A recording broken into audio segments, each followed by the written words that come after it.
بسم اللہ الرحمن الرحیم۔ جی ناظرین، ہمارے سامنے اس وقت ایک اہل حدیث مصنف ہیں مصطفیٰ المصحفی، ان کی لکھی ہوئی کتاب ہے دفاع امام حسین رضی اللہ عنہ، اور اس کا مقدمہ لکھا ہے شیخ الاسلام علامہ سید ضیاء اللہ شاہ بخاری، جو امیر ہیں متحدہ جمعیت اہل حدیث پاکستان کے۔ تو اس کے صفحہ نمبر 211 سے ہم جو ہے مضمون کا آغاز کریں گے، جہاں پر لکھا ہوا ہے کہ سانحہ کربلا سے متعلقہ شبہات اور ان کا ازالہ۔ پہلا شبہ یہ ہے کہ صحیح سند سے ثابت ہے کہ جب یزید کو قتل حسین کی خبر ملی تو وہ رو رہا تھا۔ اگر وہ قاتل ہوتا تو کبھی نہ روتا، اسے خوشی کا اظہار کرنا چاہیے تھا۔ اس کا جواب یہ اہل حدیث مورخ لکھتے ہیں، ملزم کا رونا اس کے بے قصور ہونے کی دلیل نہیں ہوتا۔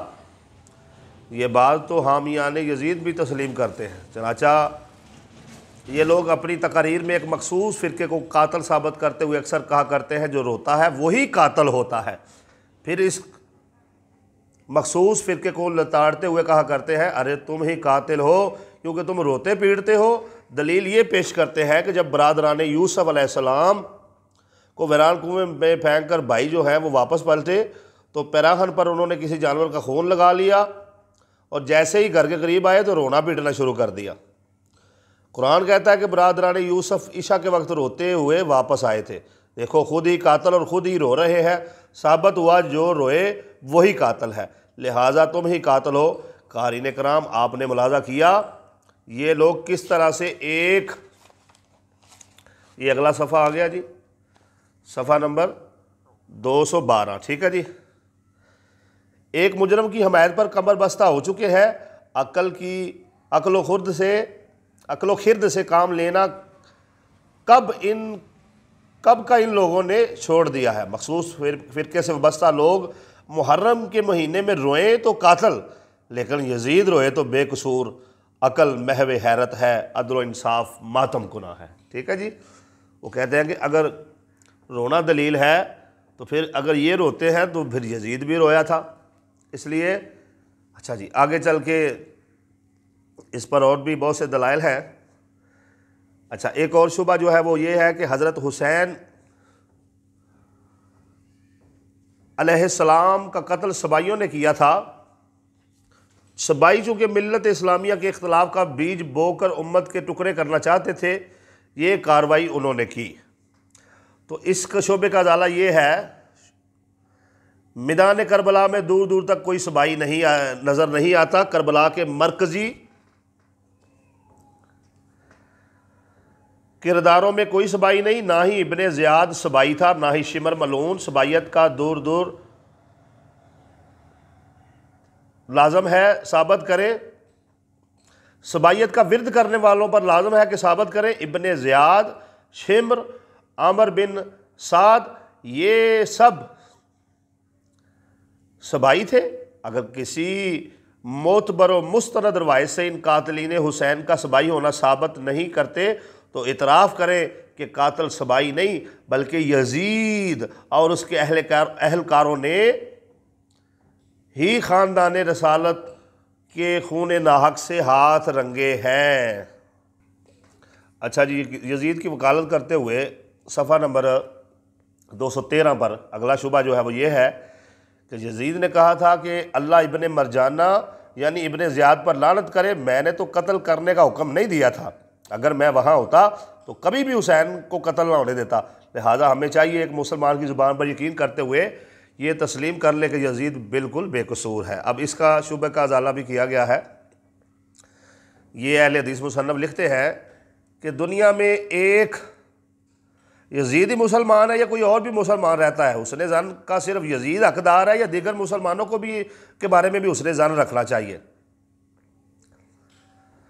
جب کسی عام مسلمان پر قتل کا الزام لگتا ہے تو وہ کہہ رہا ہوتا ہے کہ میں نے قتل نہیں کیا۔ اس کے بارے میں تو حامیان یزید حسن ظن رکھتے ہوئے اسے قتل سے بری قرار کیوں نہیں دیتے؟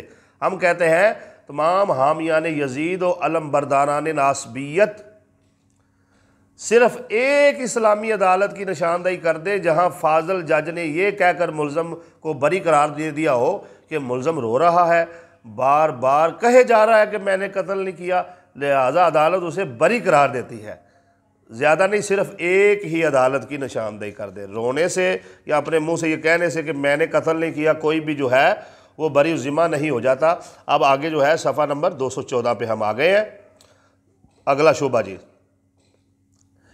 ابن کثیر رحمۃ اللہ علیہ نے لکھا ہے، ابو زرال دمشقی رحمہ اللہ نے فرمایا کہ یزید کے بیٹے معاویہ، عبد الرحمن، خالد نہایت ہی صالح افراد تھے۔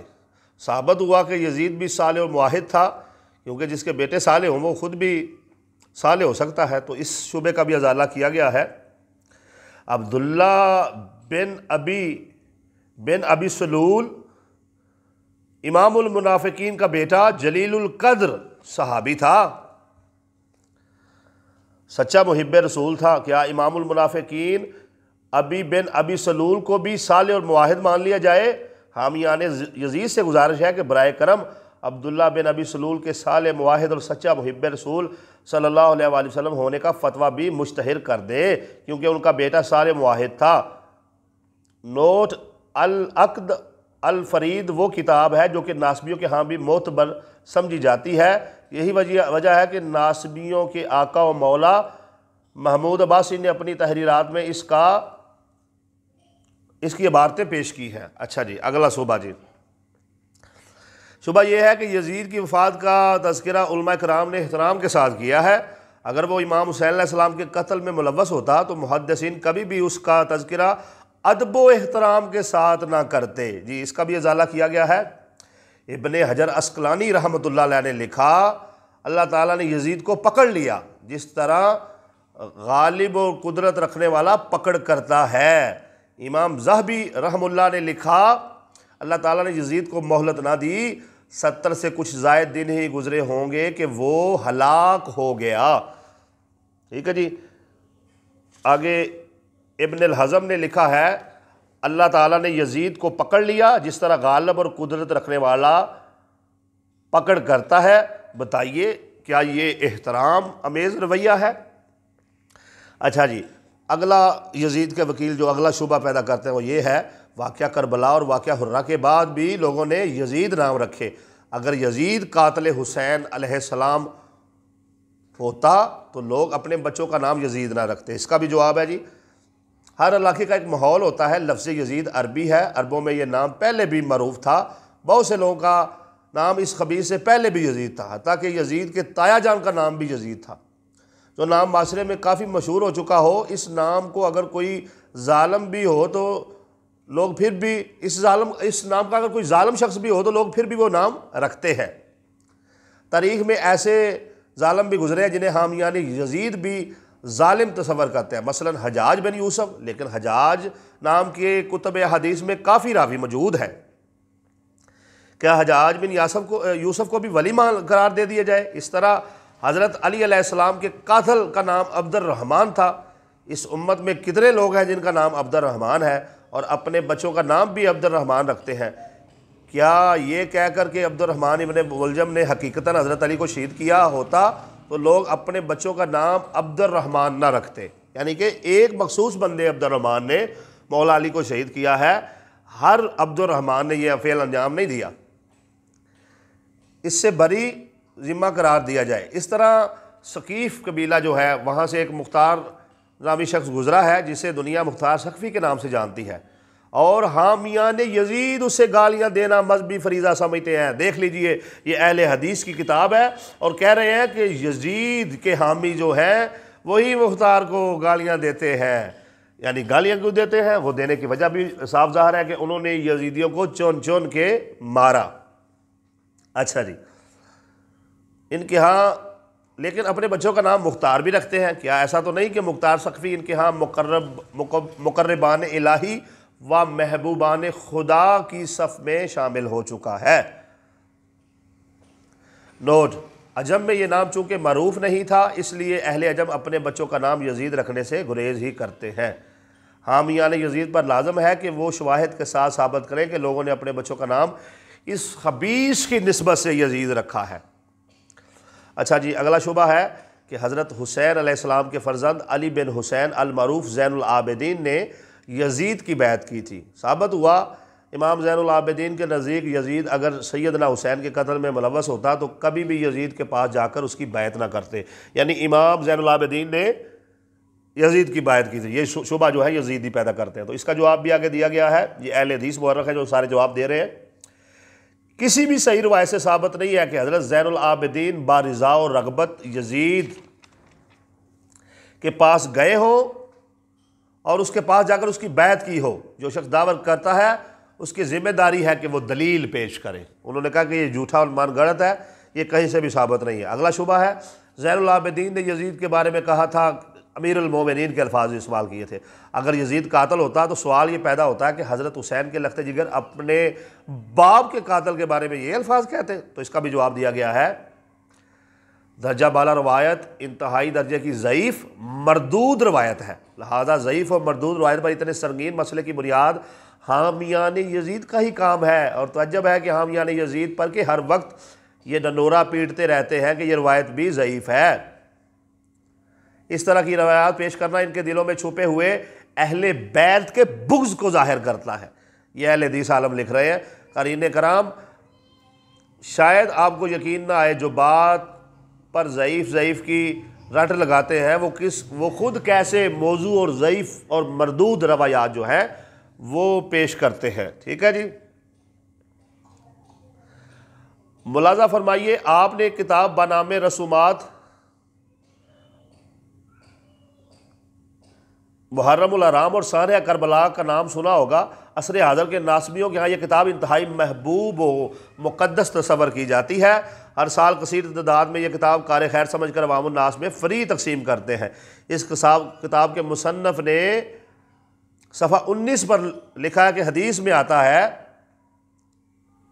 اچھا جی یہ عربی عبارت ہے، آگے درجہ بالا عربی الفاظ جنہیں مصنف نے حدیث قرار دیا ہے دراصل یہ حدیث ہے ہی نہیں۔ تمام وکلاء یزید پر ذمہ داری عائد ہوتی ہے کہ درجہ بالا کلمات جنہیں حدیث رسول کا نام دے کر پیش کیا گیا ہے ذخیرہ حدیث میں بسند صحیح اور حدیث رسول کے ساتھ دکھلائیں۔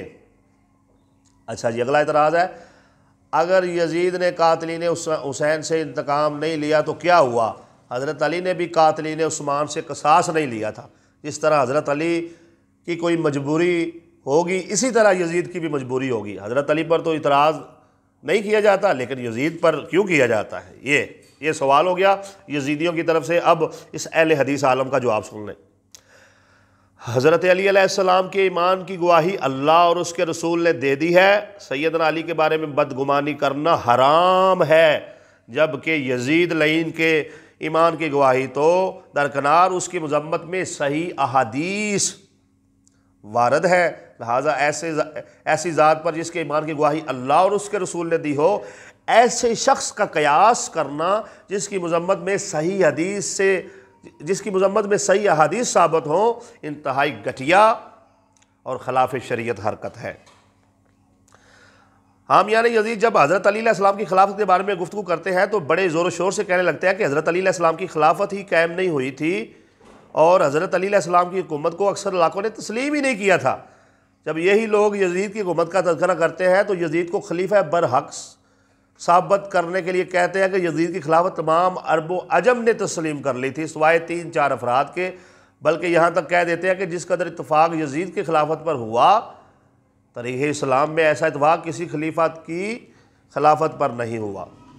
جی، کیا ایسی شخصیت جن کے خلافت کو بقول حامیان یزید کے سوائے 2-3-4 افراد کے تمام عرب و عجم نے تسلیم کر لیا، ایسے شخص کی خلافت پر قیاس کیا جا سکتا ہے جسے بقول حامیان یزید چند لوگوں نے خلیفہ تسلیم کیا ہو؟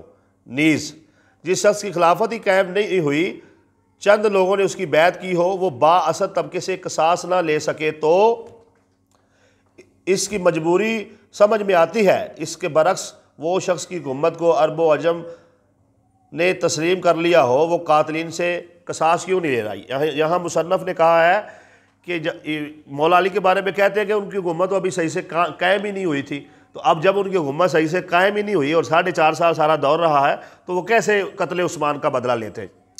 تو دوسری طرف جو ہے یزید کی حکومت کے بارے میں کہتے ہیں کہ عرب و عجم سب نے اتفاق کر لیا تھا، تو اسے کیا مجبوری تھی کہ اس نے امام حسین علیہ السلام کے قتل کا جو ہے وہ قصاص نہ لیا۔ ٹھیک ہے جی، اچھا جی، یہ ہم صفحہ نمبر 222 پہ آ گئے ہیں۔ اچھا جی، اگلا اعتراض ہے، جب اہل مدینہ کی بیعت توڑنے لگے تو عبداللہ بن عمر نے اپنی آل اولاد کو اکٹھا کیا اور انہیں کہا، میں نے نبی پاک صلی اللہ علیہ وآلہ وسلم سے سنا کہ ہر غدار کے لیے قیامت کے دن ایک جھنڈا جو ہے وہ نصب کیا جائے گا، اور ہم نے اس شخص کی بیعت اللہ اور اللہ کے رسول کے حکم کے مطابق کی ہے۔ میں نہیں جانتا اس سے بڑی غداری کیا ہو سکتی ہے، کسی آدمی کی بیعت کی جائے اور اس کے ساتھ جنگ شروع کر دی جائے۔ ثابت ہوا یزید کی بیعت توڑنا عبداللہ بن عمر کے ہاں غداری تھا۔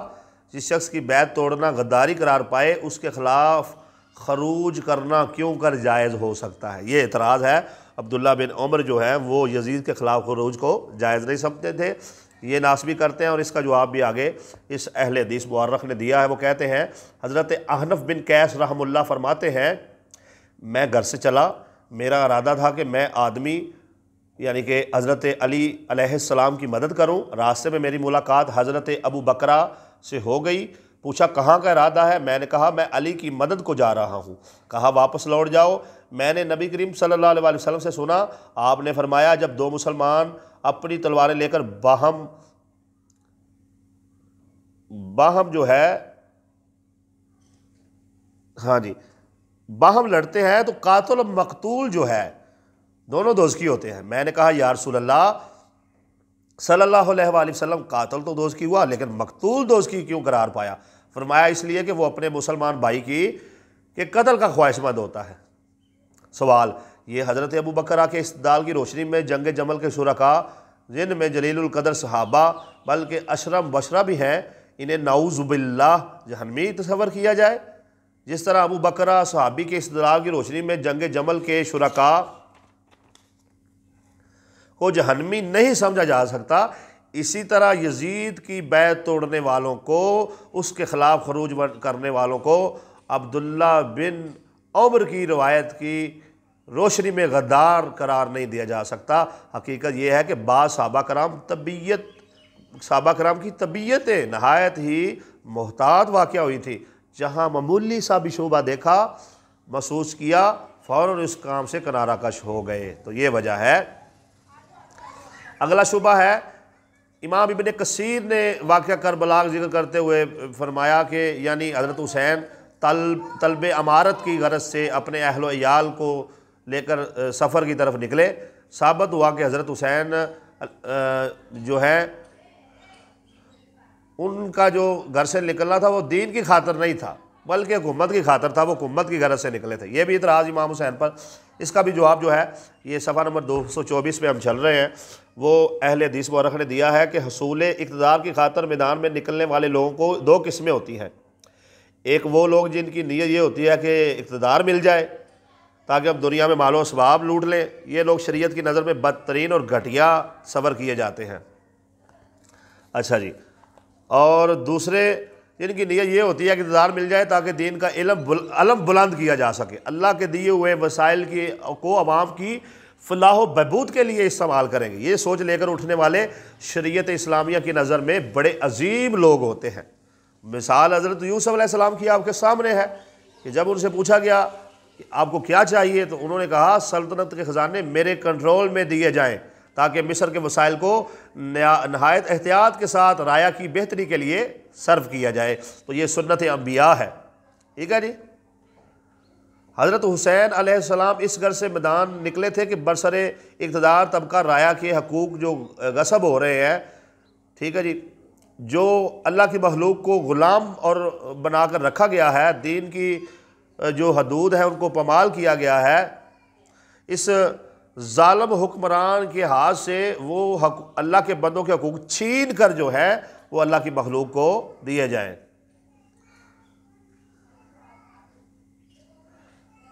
یاد رہے دین اور سیاست لازم و ملزوم ہے، دین اور سیاست ایک دوسرے سے جدا نہیں ہے۔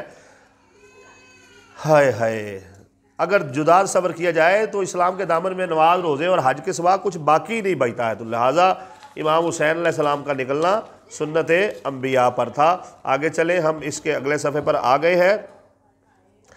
یہ اگلا شعبہ ہے کہ راستے میں مسلم بن عقیل جو ہے وہ شہادت کی خبر سن کر واپسی کا ارادہ کیا گیا۔ اگر جہاد کی نیت سے نکلے ہوتے تو یہ گمان کبھی نہ کرتے۔ یہ بھی ایک ناسبی اعتراض کرتے ہیں، تو اس کا جواب بھی دیا گیا ہے۔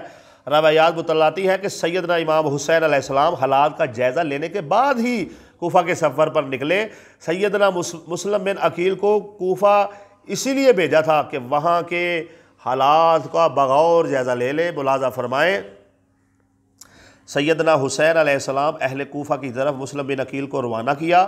روانہ کرتے وقت کہا کوفہ جاؤ، وہاں جائزہ لینا کہ مجھے ان لوگوں نے جو خطوط لکھے ہیں ان کی حقیقت کیا ہے۔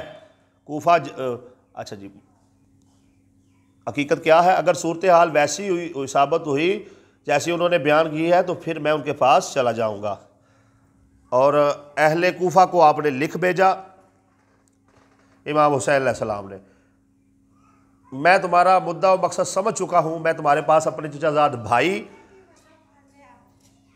اور خاندان کی معتمد علیہ شخصیت مسلم بن عقیل کو بھیج رہا ہوں۔ میں نے ان سے تاکید کر دی ہے کہ تمہارے حالات کے بارے میں مجھے لکھ بھیجے۔ اگر اس نے تمہارے بارے میں رپورٹ دی کہ تمہارے سرکردہ افراد ایک ہی رائے رکھتے ہیں، اصل حالات ویسے ہی ہیں جو تمہارے قاصدوں نے بتائے ہیں، تو میں تمہارے پاس چلا آؤں گا۔ ثابت ہوا کہ سیدنا حسین علیہ السلام کا نکلنا کوفہ کے حالات کے اطمینان بخش ہونے پر منحصر تھا۔ جب راستے میں مسلم بن عقیل کی شہادت اور کوفہ کے حالات کے بگڑ جانے کی خبر ملی تو آگے بڑھنا مناسب نہ سمجھا۔ وکلاء یزید پر لازم ہے کہ قرآن پاک کی کوئی آیت مبارکہ یا ظہیرہ حدیث میں سے کوئی ایک ایسی حدیث پیش کرے جس سے ثابت ہوتا ہو کہ حالات کے یکسر تبدیل ہو جانے کے باوجود آگے بڑھتے چلے جانا، حالات کے بکثر میں کوئی ایسی حدیث پیش کرے جس سے ثابت ہوتا ہو کہ حالات کے بکثر تبدیل ہو جانے کے باوجود بھی آگے بڑھتے چلے جانا فرض ہے۔ بسا اوقات ایسے بھی ہوتا ہے کہ انسان حالات کے مطابق کوئی نیا عمل تیار کرتا ہے، لیکن جب دیکھتا ہے کہ جن حالات کو مد نظر رکھ کے قدم اٹھایا گیا تھا وہ حالات تبدیل ہو گئے ہیں، لہذا پالیسی کے مطابق جو ہے وہ حالات سازگار نہیں، اور ایسی پالیسی جو ہے سازگار نہیں اور اپنی پالیسی تبدیل کر لیتا ہے۔ شریعت اسلامیہ نے کہاں حکم دیا ہے کہ حالات خواہ بدل جائیں،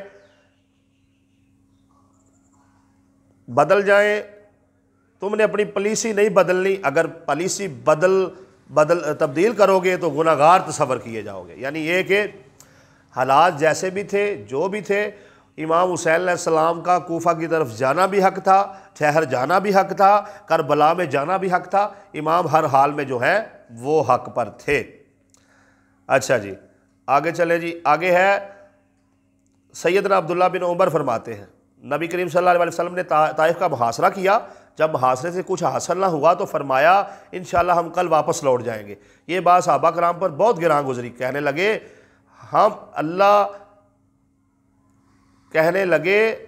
ہم اسے فتح کیے بغیر واپس نہ لوٹیں گے۔ فرمایا ٹھیک ہے پھر جنگ کرو۔ ٹھیک ہے جی، راوی کہتا ہے کہ جنگ ہوئی، صحابہ کرام شدید زخمی ہوئے، نبی پاک نے فرمایا اب ہم واپس لوٹیں۔ صحابہ کرام کو یہ بات بہت اچھی لگی، نبی پاک صلی اللہ علیہ وآلہ وسلم مسکرانے لگے۔ اب بتائیں وہ لوگ جو بار بار یہی ریٹ لگاتے ہیں کہ مارکہ کربلا حق و باطل کا مارکہ نہیں ہے، دینی مارکہ ہوتا تو حضرت حسین واپسی کا ارادہ نہ کرتے۔ درجہ بالا روایت کے بارے میں کیا رائے دیں گے کہ نبی صلی اللہ علیہ وسلم اور صحابہ کرام کیا جہاد کے لیے نہیں نکلے تھے؟ طائف کا محاصرہ کرنا کیا حق و باطل کا مارکہ نہیں تھا؟ روایت پر غور کریں، صاف الفاظ ہیں، طائف کا محاصرہ کیا، جب فتح نہ ہوئی تو واپسی کا اعلان فرمایا۔ یہاں ناسبی حضرات کیا فتویٰ صادر کریں گے؟ یہاں بھی فتویٰ یہی ہوگا کہ یہ حق و باطل کا مارکہ نہیں تھا۔ اگر حق و باطل کا مارکہ ہوتا تو آپ صلی اللہ علیہ وسلم واپسی کا ارادہ نہ فرماتے۔ تو جیسے طائف سے حضور نے واپسی کا ارادہ فرمایا تھا، یہ اہل حدیث مورخ لکھ رہے ہیں، ویسے ہی سنت نبوی کو عطا کرتے ہوئے امام حسین نے واپسی کا ارادہ فرمایا تھا۔ ٹھیک ہے جی، تو یہ اچھا جی، اگلا شعبہ ہے کہ جب کوفی فوج جو ہے آپ کو حراست میں لے لیا تو اس وقت آپ نے ایک پیشکش یہ بھی کی تھی کہ میں جہاں سے آیا ہوں مجھے وہاں واپس جانے دیا جائے، اگر جہاد مقصد سے آئے ہوتے تو واپسی جانے کی بات نہ کرتے۔ جواب: اولاً درجہ بالا روایات بوجہ قبولیت کا درجہ نہیں رکھتی، ضعیف اور مردود ہے، یہ روایت ہی ٹھیک نہیں ہے، انہوں نے بات ہی ختم کر دی۔ ثانیہ، اگر حامیان یزید اس روایت کو صحیح تسلیم کرنے پر مصر ہے تو اس سے بھی انہیں کوئی خاص فائدہ حاصل نہیں ہونے والا، جیسا کہ ہم ذکر کر رہے ہیں کہ مجاہد جب میدان میں نکلتا ہے تو حالات کو پیش نظر رکھتے ہوئے لائے عمل مرتب کرتا ہے، پھر جب دیکھتا ہے کہ میں نے جن حالات کے پیش نظر لائے عمل تشکیل دیا تھا وہ یکسر تبدیل ہو گئے ہیں تو وہ اپنا طریقہ کار بھی تبدیل کر لیتا ہے۔ اگلا شبہ ہے کہ ابو سعید خضری نے امام حسین علیہ السلام سے کہا اللہ سے ڈرو، اپنے گھر میں بیٹھے رہو اور اپنے امام پر خروج نہ کرو۔ حضرت جابر بن عبداللہ رضی اللہ عنہ نے کہا اللہ سے ڈرو، آدمیوں کو نہ مرواؤ۔ صحابہ کرام نے حضرت حسین کو اللہ سے ڈرنے کی تلقین کی کرتے ہوئے یزید کے خلاف لڑنے سے منع کرتے رہے۔ ثابت ہوا کہ حضرت حسین کا خروج غیر شرعی تھا، اس کا بھی جواب دیا گیا ہے۔ اللہ اکبر۔ صحابہ کرام نے یزید کے خلاف خروج کو ناجائز قرار دیتے ہوئے حضرت حسین پر نہ اعتراض کیا اور نہ ہی گناہ گار قرار دیا، کیونکہ حضرت حسین علیہ السلام خود مجتہد تھے، بلکہ مجتہدین کے لیے اسوہ تھے، نمونہ تھے۔ ٹھیک ہو گیا جی، یہ بھی جواب ہو گیا۔ اب اگلا اعتراض جو ہے، صحابہ کرام نے حضرت حسین کو منع کیا، اگر حسین اقدام خروج جہاد ہوتا تو صحابہ کرام منع نہ کرتے۔ جواب: یہ کہنا کہ صحابہ کرام نے سیدنا حسین کو روکا تھا لہذا یہ جہاد نہیں، یقین جانیے یہ حضرت حسین علیہ السلام پر اور صحابہ کرام پر بدترین الزام ہے۔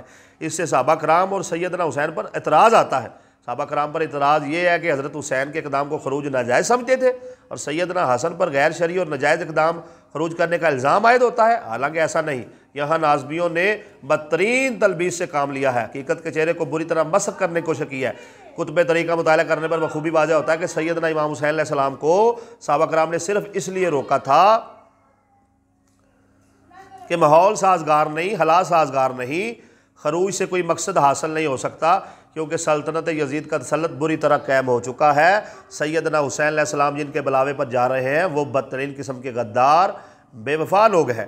ایسے غدار بے وفا لوگوں پر اعتماد کرتے ہوئے بنو امیہ کی سلطنت قاہرہ سے ٹکر لینا سود مند ثابت نہیں ہوگا، یہ صحابہ کرام کی رائے تھی۔ ٹھیک ہے جی۔ حضرت ابن عباس سے پوچھا گیا اے سیدہ فاطمہ، اے سیدہ فاطمہ کے نور نظر کدھر کا ہے؟ حضرت ابن عباس نے پوچھا اے سیدہ فاطمہ کے نور نظر کدھر کا ارادہ ہے؟ تو فرمایا میں سرزمین عراق اپنے ساتھیوں کے پاس جانے کا ارادہ رکھتا ہوں۔ تو سیدنا عبداللہ بن عباس نے فرمایا میں آپ کے اس سفر کو مناسب نہیں سمجھتا کہ آپ ایسے لوگوں کے پاس جا رہے ہیں جنہوں نے آپ کے والد گرامی کو شہید کیا تھا۔ ٹھیک ہے جی، آگے آ جائیے۔ عبداللہ بن متی جو ہیں رحمۃ اللہ، انہوں نے کہا تھا میرے ماں باپ آپ پر فدا ہو جائیں، آپ نہ جائیں، ہمیں آپ اپنی ذات اقدس سے فائدہ حاصل کرنے دیں، خدا کی قسم آپ شہید ہو گئے تو یہ حکمران طبقہ ہمیں غلام بنا لے گا۔ عبداللہ بن جعفر نے خط لکھا تھا کہ اگر آپ شہید ہو گئے تو دنیا کا نور بجھ جائے گا، کیونکہ آپ ہدایت یافتہ لوگوں کے لیے امام ہیں، اہل ایمان کی امیدوں کا مرکز و محور ہے۔ یہ ہیں وہ اسباب جن کی بنا پر صحابہ کرام نے روکا تھا۔ صحابہ کرام اس لیے روک رہے تھے کہ کوفہ والے بے وفا غدار قسم کے لوگ ہیں، غداروں کے پاس جانا، خطرات میں جانا ناقابل تلافی نقصان ہو سکتا ہے، آپ نہ جائیں۔ جبکہ ناصبی وقت یہ تاثر دینے کی کوشش کرتے ہیں کہ امام حسین علیہ السلام کا جانا جائز نہیں تھا، صحابہ کرام نے منع کیا تھا۔ بدترین قسم کی تلبیہ اور دھوکہ دہی نہیں تو اور کیا ہے۔ ہم صفحہ نمبر 235 پر ہے، اس پر لکھا ہے کہ نبی کریم صلی اللہ علیہ وآلہ وسلم کا فرمان ہے جب تمہارا کسی آدمی پر اتفاق ہو چکا اور کوئی شخص تمہارے پاس آ کر تمہارے اتحاد کو پارا پارا کرنا چاہے تو اسے قتل کر ڈالو۔ ثابت ہوا کہ امیر المومنین کی بغاوت کرنے والے کے قتل کا حکم خود رسول صلی اللہ علیہ وآلہ وسلم نے دیا ہے۔ شریعت کے سامنے سب ایک ہے، یزید برحق ثابت ہوتا ہے نہ کہ حضرت حسین علیہ السلام۔ نیز حضرت حسین علیہ السلام کا قتل کیا جانا روئے شریعت سے جائز تھا۔ یہ اعتراض ہے اور اب اس کا اہل حدیث عالم جواب کیا دیتے ہیں وہ بھی آپ کے سامنے رکھتے ہیں۔ مذکورہ بالا الفاظ لکھتے ہوئے قلم لرزتا ہے، کلیجہ منہ کو آتا ہے۔ نقل کفر کفر نبشت کے تحت ناصبیوں کے غلیظ ترین اعتراض کا ذکر کیا ہے۔ عوام الناس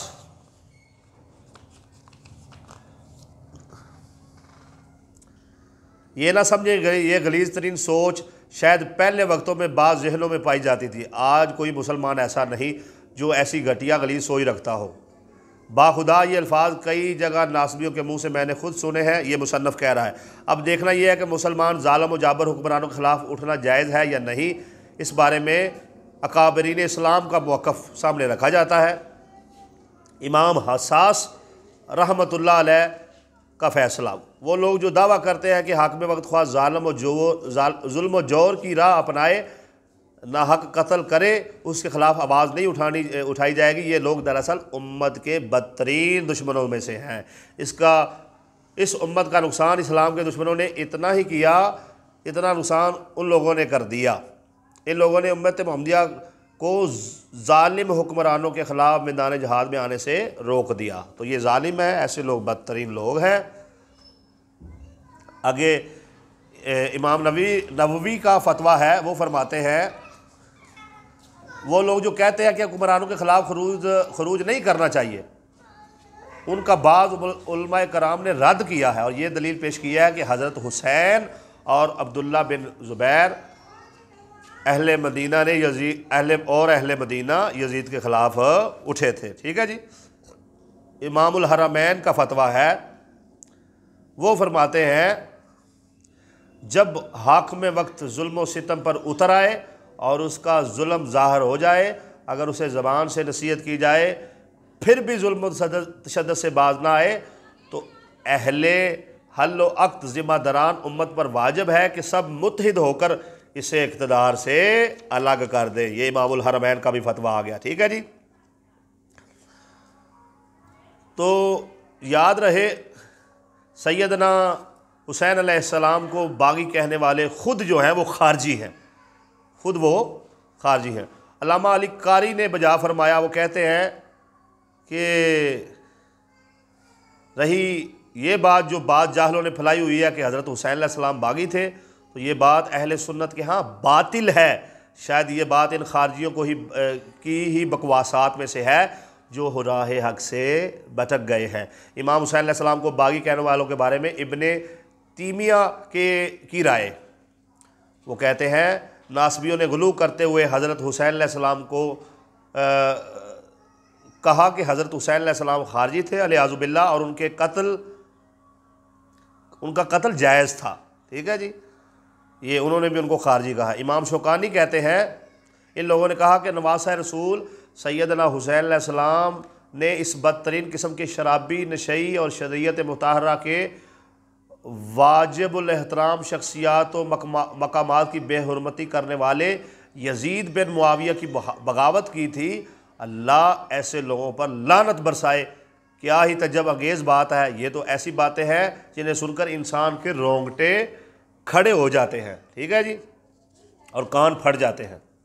اچھا جی، اگلا شبہ ہے کہ حضرت حسین علیہ السلام کے خروج سے امت کا دینی فائدہ ہوا نہ دنیاوی، جس کا اقدام جو ہے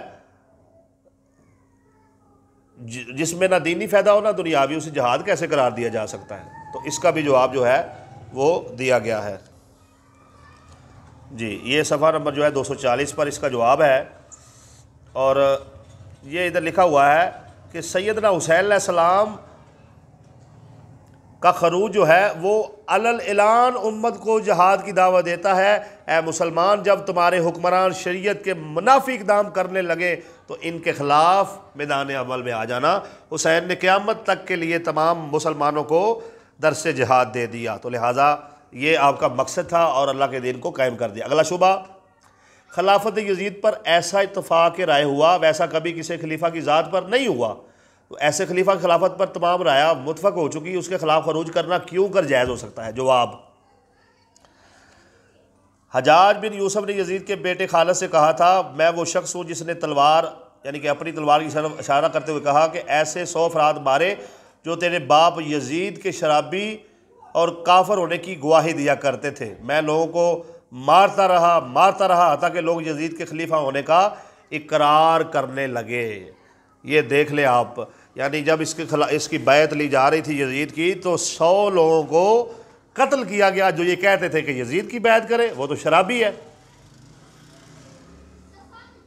تو یہ کچھ اعتراضات تھے اور ان کے جوابات دیے گئے ہیں۔ اللہ پاک ہمیں جو ہے وہ امام حسین علیہ السلام کے محبوں میں شامل فرمائے۔